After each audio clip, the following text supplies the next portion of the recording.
നമ്മൾ ഈ വീഡിയോയിൽ സംസാരിക്കാൻ പോകുന്നത് പ്രധാനമായും വായുമലിനീകരണത്തെ കുറിച്ചാണ്, അല്ലെങ്കിൽ എയർ പൊല്യൂഷനെ കുറിച്ചാണ്. ഇത് എന്തൊക്കെ കാരണങ്ങൾ കൊണ്ടാണ് വായുമലിനീകരണം ഉണ്ടാകുന്നതെന്നും എന്തൊക്കെ ആരോഗ്യ പ്രശ്നങ്ങളാണ് ഇത് നമ്മൾ സൃഷ്ടിക്കുന്നതെന്നും പ്രധാനമായും നമ്മുടെ തലസ്ഥാനമായ ന്യൂഡൽഹിയിൽ സംഭവിക്കുന്ന വായുമലിനീകരണത്തെ കുറിച്ചുമാണ് നമ്മൾ ഈ വീഡിയോയിലൂടെ ചർച്ച ചെയ്യാൻ പോകുന്നത്. അപ്പോൾ നമുക്ക് വീഡിയോയിലേക്ക് പോകാം.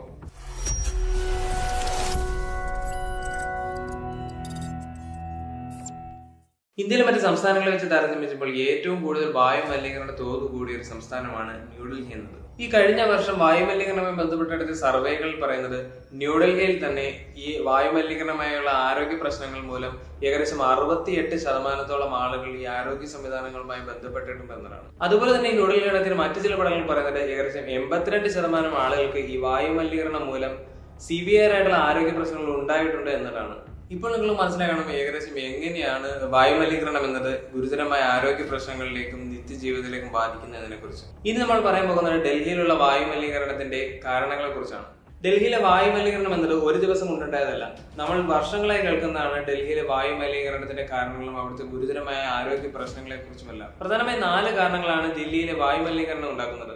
അതിലൊന്ന് എന്ന് പറയുന്നത് വാഹനങ്ങളാണ്, രണ്ടാമത്തേത് ഇൻഡസ്ട്രീസ് ആണ്, മൂന്നാമത്തേത് കൺസ്ട്രക്ഷൻ ആണ്, നാലാമത്തേത് അവിടുത്തെ ജോഗ്രഫിയും വെതറുമാണ് അല്ലെങ്കിൽ കാലാവസ്ഥയുമാണ്. ഇവിടെ commission of air quality management കണക്ക് പ്രകാരം 3 കോടിയിൽ ഏകദേശം 93% വരുന്നത് ലൈറ്റ് മോട്ടോർ വെഹിക്കിളുകളാണ്, അതായത് ബൈക്കുകളും കാറുകളുമാണ്.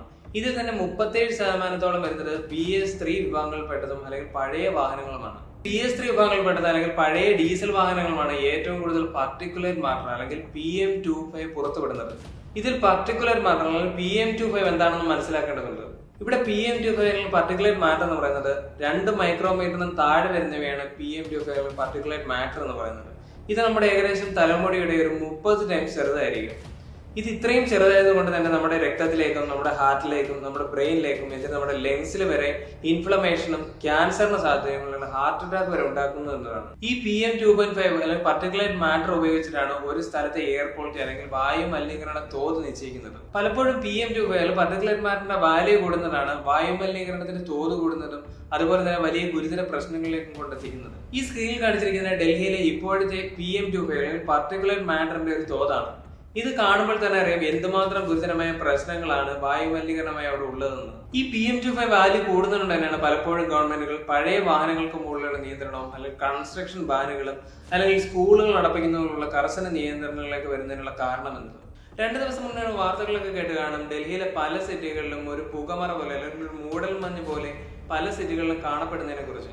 ഇതിന് കാരണം ടെമ്പറേച്ചർ ഇൻവേർഷൻ ആണ്. അതായത് ചൂടുള്ള സമയത്ത് ചൂടുള്ള വായു മുകളിലേക്ക് ഉയരുകയും ഇത് പൊല്യൂഷനെ ഡിസ്പേഴ്സ് ചെയ്യുകയും എന്നാൽ തണുത്ത സമയത്ത് ഈ തണുത്ത വായു ഉപരിതലത്തിൽ നിലനിൽക്കുകയും ഇതിന് മുകളിൽ ചൂടുള്ള വായു ഒരു ബ്ലോക്ക് പോലെ ഫീൽ ചെയ്യുകയും എന്നാൽ ഈ തണുത്ത വായു പൊല്യൂഷനെ ട്രാപ്പ് ചെയ്യുകയും ചെയ്യുന്നതുകൊണ്ട് തന്നെയാണ് നമ്മൾ ഡൽഹിയിലെ പല സ്ഥലങ്ങളിലും ഒരു പൂകൽമഞ്ഞ് പോലെ കാണപ്പെടുന്നതിന് കാരണമെന്നത്. ഇതിനാണ് സയൻസിൽ ടെമ്പറേച്ചർ ഇൻവേർഷൻ എന്ന് പറയുന്നത്. ഇങ്ങനെ പല സിറ്റികളിലും തണുത്ത വായുവിൽ പൊല്യൂഷൻ ട്രാപ്പായി നിൽക്കുന്നതുകൊണ്ട് തന്നെ ഇത് ശ്വസിക്കുന്ന ആളുകൾ ഗുരുതരമായ ആരോഗ്യ പ്രശ്നങ്ങൾക്ക് കാരണമാകുന്നു എന്നതാണ്.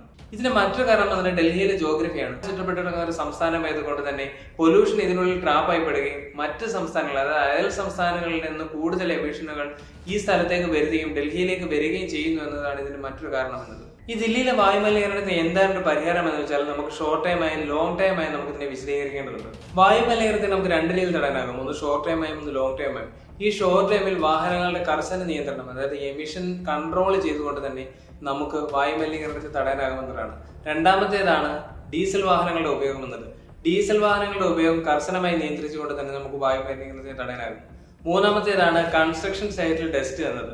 ഈ കൺസ്ട്രക്ഷൻ സൈറ്റിൽ ഡസ്റ്റ് എന്നത് പരമാവധി കുറയ്ക്കുക എന്നത് വായുമലിനീകരണത്തെ തടയുക എന്നതിന് നല്ലൊരു ഉദാഹരണമാണ്. നാലാമത്തെ പബ്ലിക് അവയർനെസ് ആണ്. അതായത് സർക്കാരുകൾ തന്നെ ഇടപെട്ട് വായുമലിനീകരണം എന്താണെന്നും അതിന് ശാസ്ത്രീയപരമായ കാര്യങ്ങളെ കുറിച്ചും അതിന്റെ ആരോഗ്യപരമായ ഗുരുതരമായ പ്രശ്നങ്ങളെ കുറിച്ചും ഒക്കെ പബ്ലിക്കിന് അവയർനെസ് കൊടുക്കുക എന്നതാണ്. ഇങ്ങനെ വലിയ തരത്തിലുള്ള പദ്ധതികളും പ്ലാനുകളും ഒക്കെ ഉൾപ്പെടുത്തി ഇലക്ട്രിക് വാഹനങ്ങൾക്ക് മുൻഗണന നൽകുകയും അതിന് സബ്സിഡി കൊടുക്കുകയും കൂടുതൽ ആളുകൾക്കിലേക്ക് ഇത് എത്തിക്കുകയും ചെയ്യുന്നത് കൊണ്ട് തന്നെ നമുക്ക് വായുമലിനീകരണത്തെ പരമാവധി തടയാനാകുമെന്നതാണ്. ഇതിന് വളരെ നല്ലൊരു ഉദാഹരണമാണ് കാലിഫോർണിയ എന്ന സ്റ്റേറ്റ്. വളരെ വർഷങ്ങൾക്ക് മുൻപ് തന്നെ ഇന്നത്തെ ഡൽഹിയുടെ അതേ അവസ്ഥയിൽ വളരെ ഗുരുതരമായ രീതിയിൽ വായുമലിനീകരണം നേരിട്ടിരുന്ന ഒരു സ്റ്റേറ്റ് ആണ് കാലിഫോർണിയ എന്ന സ്റ്റേറ്റ്. അവിടെ ശാസ്ത്രീയപരമായ പദ്ധതികളും പ്ലാനുകളും ഒക്കെ ഉൾപ്പെടുത്തി പഴയ വാഹനങ്ങൾ ബാൻ ചെയ്യുകയും നിയന്ത്രിക്കുകയും എമിഷൻ കൺട്രോൾ ചെയ്യുകയും ചെയ്തത് കൊണ്ടാണ് അവർക്ക് വായുമലിനീകരണം തടയാൻ സാധിച്ചത്. നമ്മൾ ഈ വീഡിയോയിലൂടെ പങ്കുവച്ചത് എന്താണ് വായുമലിനീകരണം എന്നും ഇതുണ്ടാക്കുന്ന ആരോഗ്യ പ്രശ്നങ്ങളെ കുറിച്ചും ഇതിന്റെ ശാസ്ത്രീയപരമായ കാര്യങ്ങളെ കുറിച്ചാണ് നമ്മൾ ഈ വീഡിയോയിലൂടെ പങ്കുവച്ചത്. അപ്പോൾ വീഡിയോ ഇഷ്ടപ്പെട്ടെങ്കിൽ ചാനൽ സബ്സ്ക്രൈബ് ചെയ്യുക, വീഡിയോ ലൈക്ക് ചെയ്യുക. അപ്പോൾ അടുത്ത ടോപ്പിക്കുമായിരുന്നവരെ ബൈ.